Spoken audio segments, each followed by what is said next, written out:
and welcome to the Amazing Jessy Show. Wow, how long has it been since I've done that? Wait, let me check. Wow, six months. It's been 6 months since I've done a proper show, and that is just crazy. Half a year? How did I go so long without doing it? Oh my gosh.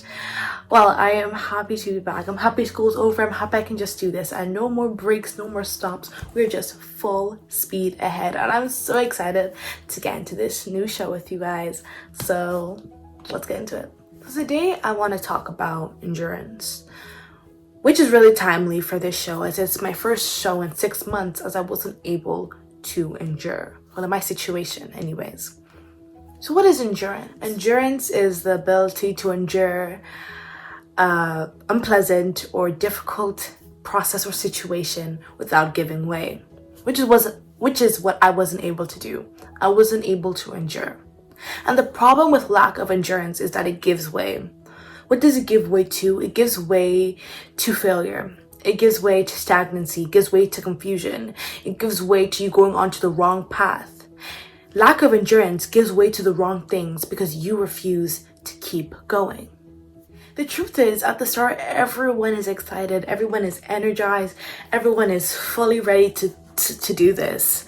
But then after a few days or weeks or months or years, people get tired, people get worn out, they lose their energy and their will to keep going. And I think sometimes, like a marathon, everyone is pumped up, everyone is energized, everyone's ready for the race. And then when the race starts, there's some people who just zoom forward, they sprint forward because they want to get there fast. They want to get there without the energy they have and just keep going. But what they don't realize, and so what some people do realize, is that a marathon is a long race.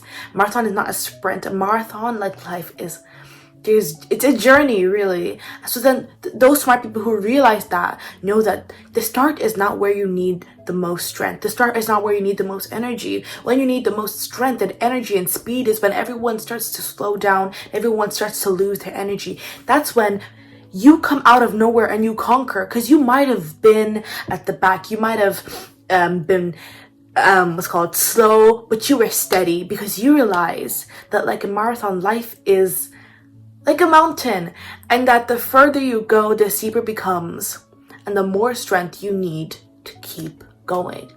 What I think people sometimes fail to realize is that when you feel like you have to endure, when everything's getting tiring, that's when you know that you're about to have a breakthrough. Because when you feel like everything's getting strenuous and harder, that's when you know you're about to reach a new level in life that you have not been to, but you have to stretch.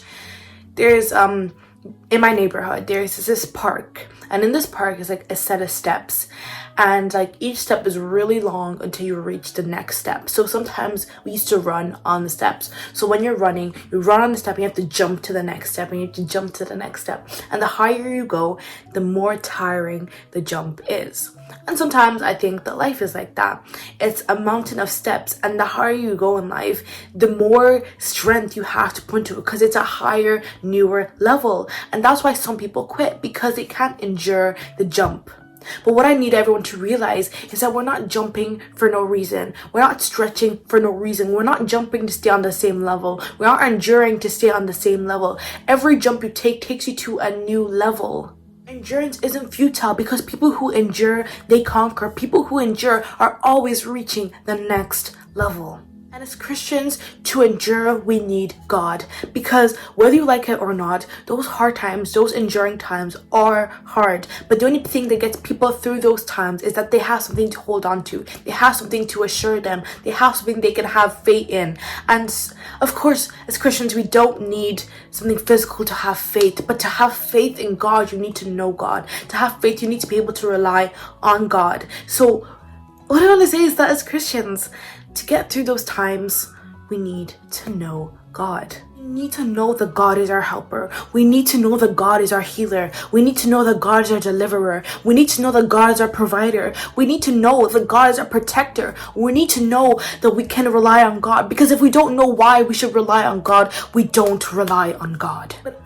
But it all comes down to your choice. You have to choose God. You have to choose to rely on God. You have to choose to work hard. You have to choose to not cut corners. You have to choose to persevere. You have to choose success. You have to choose to be whoever you want to be. You have to choose to be consistent.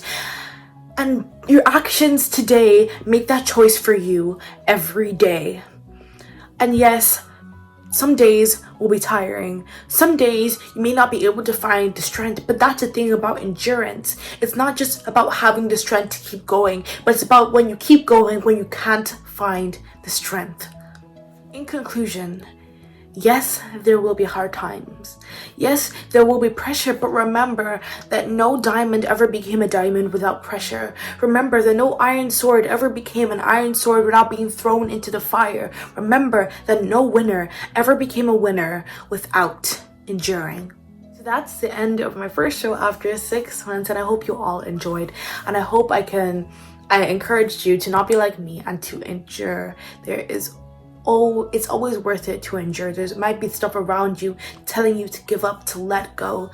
But trust me, after enduring, there's always a reward. So please, please endure. And remember, it's all about Jesus. Like, comment, share, and subscribe. Thank you. See you next Saturday.